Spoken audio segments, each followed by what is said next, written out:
Hey, come on, where are you going? Come on, back to the yard.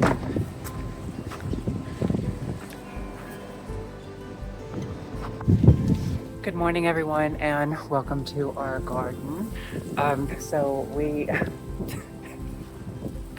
So Keith and I are making the most of the fact that it's not raining during storm Darragh, I think, is what's coming our way, or should be here. The wind has absolutely been howling. And I'm kind of worried about some of the trees, but they all seem to be doing fine. So there's a couple of things that I'm going to try to do this weekend if I can. We always get a lot of wind, and when we do, it blows rubbish and stuff into our garden. Keith is taking the opportunity to go outside, but you can see there's some rubbish that's blown in from like down the street or whatever, and that's kind of okay. Yeah, so we're just going to get out here. There's a few things I want to tidy up. So I want to tidy up some verbena bonariensis. It's just way too tall and way too windy for me to want to leave it, and it keeps tangling up with some of my zebrina grasses that are in the back. So that's really important for me to do. There's an Akebia quinata back here that I need to stake up. And also, I want to look at some of the trees. I think the sound is going to be fairly awful, but that's okay. But just a little bit of tidy up, a little bit of weeds as I see them. And I also have a Persian silk tree here. And this one is the normal green variety. Look at the wind. So it's the normal green variety, and yes, these can get quite big and they grow quite fast, but I want to keep it in kind of just a very simple arch, maybe in 2 splits. So there's a back section here that I want to kind of prune off, and I also want to kind of tidy up the verbena bonariensis that's back here. One of the things that I haven't done yet, so I think you've seen everywhere in the garden, I've laid this kind of leaf litter, which has been super great. Oh my gosh, there's so much wind. It's been super great, and I'm really glad I did it. I haven't really finished this section of the bed here, and I don't know if I'm going to be able to. My God, you can let me know. That's been going all night. Sanctuary. But there's a couple of things that I do want to leave.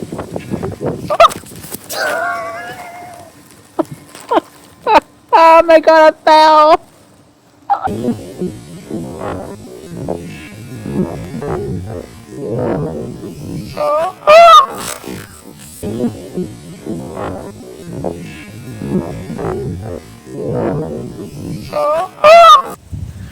Okay, I've recovered from my fall. I'm going to say the wind blew me over. Right, so this is the area that I'm wanting to tidy up. So I've got, back here, I've got some tropical canna. I'm going to leave it. If anything, it's my sacrifice to the slugs. I really love this plant, and we picked it up by one of the botanical gardens, the subtropical botanical gardens that are near us. So that was a really fun trip and memento, and it also kind of matches the purple of the Miner's Merlot euphorbia, which I really enjoy. But one of the things that I planted back here, and you might not be able to see it, but I planted 2 oak leaf hydrangeas. So they're the quercifolia. I think quercia is oak, so it's the oak leaf hydrangeas, and this variety is called Tara or Terra. I did get it. It had my sister's name in it, and it does have. I think it's good for pollinators, so it does have accessible pollen. So that's good. I mean, it's very hard to find information about that. But that variety seems to be okay because I was worried about it. Initially, I only wanted one, but we were ordering from, it was either Farmer Gracie's or Hayloft online, and so we ordered it from Hayloft. My husband did it as a gift for me, and he didn't know how well they would turn out, and so he ordered 5 of them. And these get massive. They get like 6 feet tall. So I think at some point later in life, this whole back area will just be a hedge of this quercifolia hydrangea. But I've got a couple of things back here. I've got some, like I said, some tropical canna that does well. I had a really, really hard time getting this to come out of the ground because the slugs kept eating it. But that's okay. And one of the other things that I've got back here is the Verbena bonariensis. So this is a really easy plant to propagate. And I bought one plant and now I've got loads of them. And you can see that this one is, well, it's well over 6 feet tall. And you just saw all of the wind that we get. And so I actually want to kind of cut this back. I'm not going to cut it all the way down. And you know, it's interesting because we're in December and it's sending out these new shoots. I mean, absolutely mental. Really good plant. It's got this nice kind of purple kind of heads and really airy, and it does dance in the wind. But it's where did you come from? Atlanta.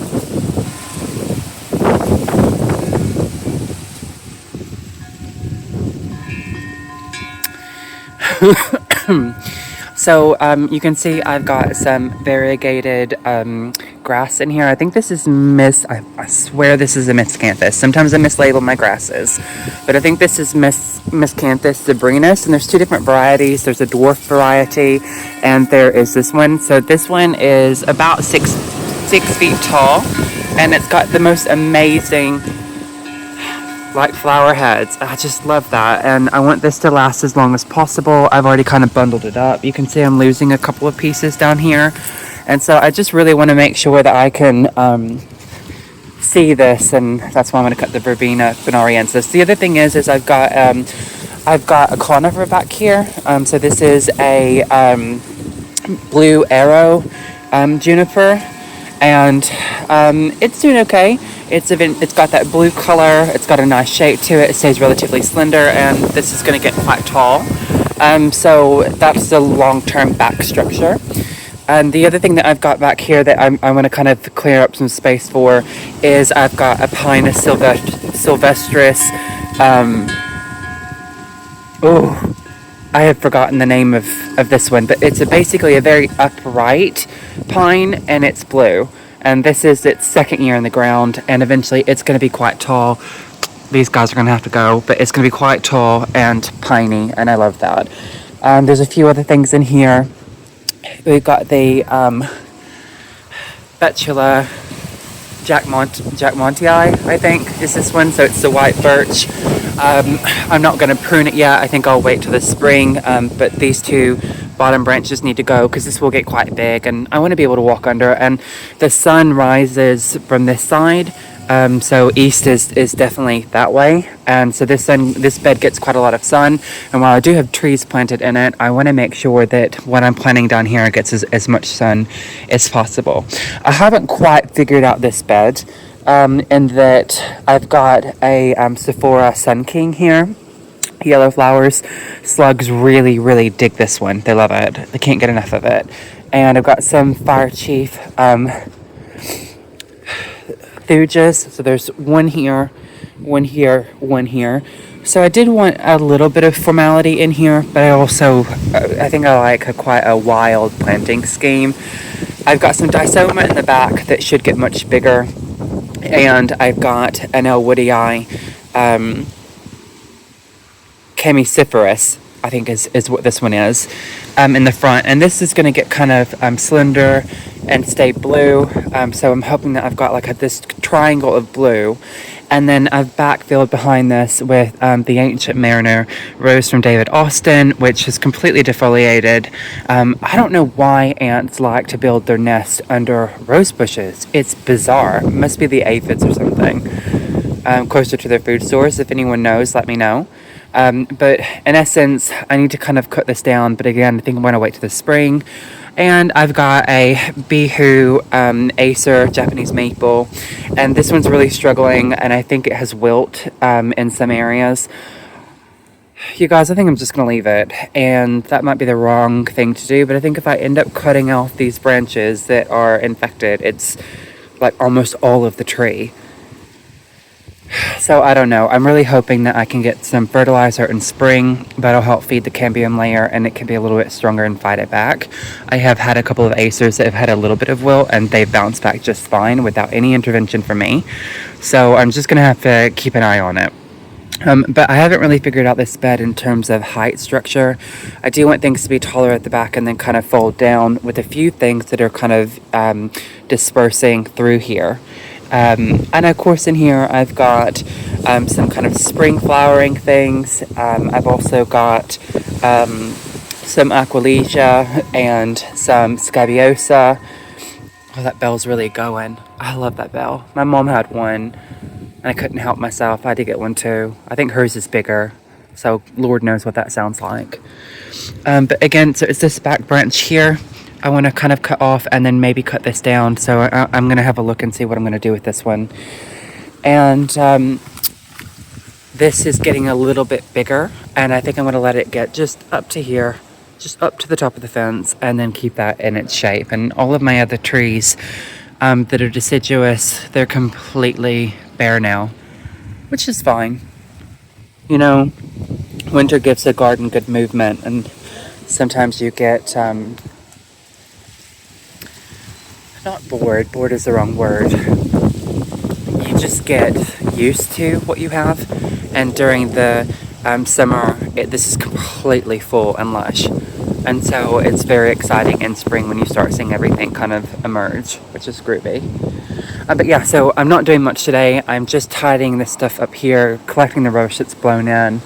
And I showed this in the video, I think, before this one. And this is a better image of this. I think it's Lunicera. Hold on, give me a second. It's Lunicera. I'm butchering this. Fragrantizia or Tisimia. But this smells amazing. I can smell it with my stopped up nose. You can see it's starting to lose all of its leaves. And it's got this really fabulous flower on it. There you go. And it just smells wonderful. And this one's almost completely bare. It's quite a vigorous grower. I think in some spaces it's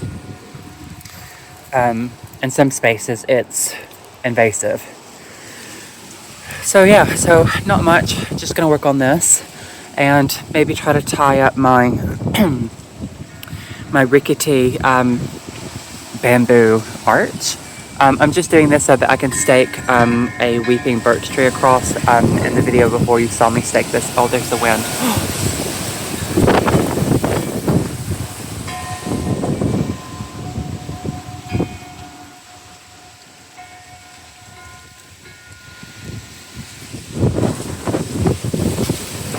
Excuse me. Excuse me.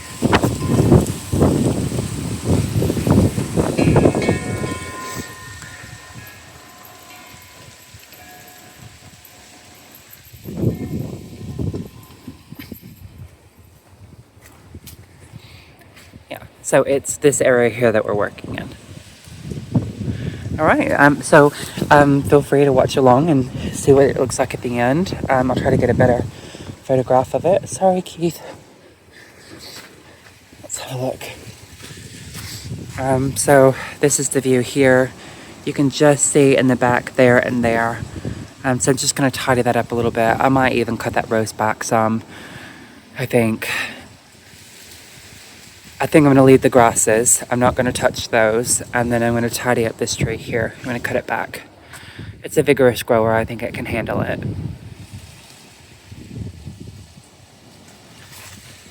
I'll show you what it looks like after. Anyways, thanks for watching and we'll see you soon.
So I've cut the rose down.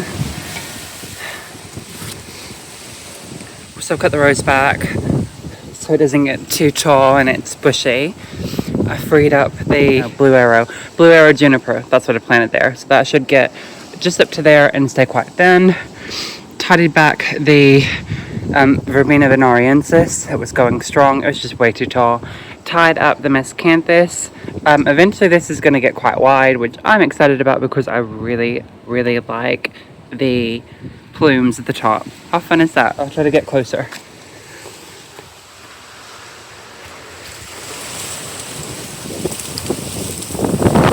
Oh!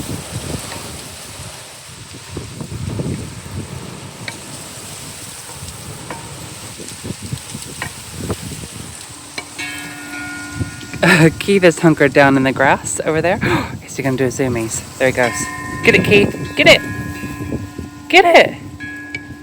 No?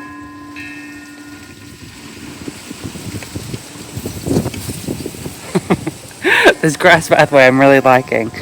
So I've planted some Carex caramel bronze. I'll show you a picture of what it looks like in kind of autumn. And I've tied in some hookers and stuff.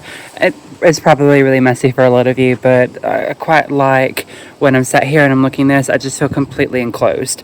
And eventually I'll have it fuller on this side, fuller that side, and it's going to feel really nice and tucked away. One of the things that you saw me was tying up quite a few things, and just to let you know what I used, the neighbor has these trees, these like yucca type palm tree things, and they are always dropping.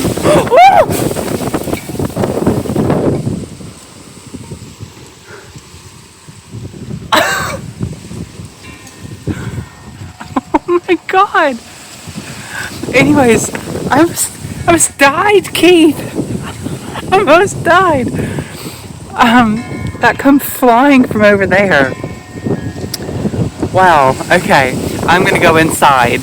But anyways, I'm using the fallen fronds here and I'm just tying everything up. It biodegrades, and it's a really, really good tie back. So talk about using a natural resource. Alright, I'm going in. Come on, Keith, are we done for today? Come on, it's risk of life now. Let's go in.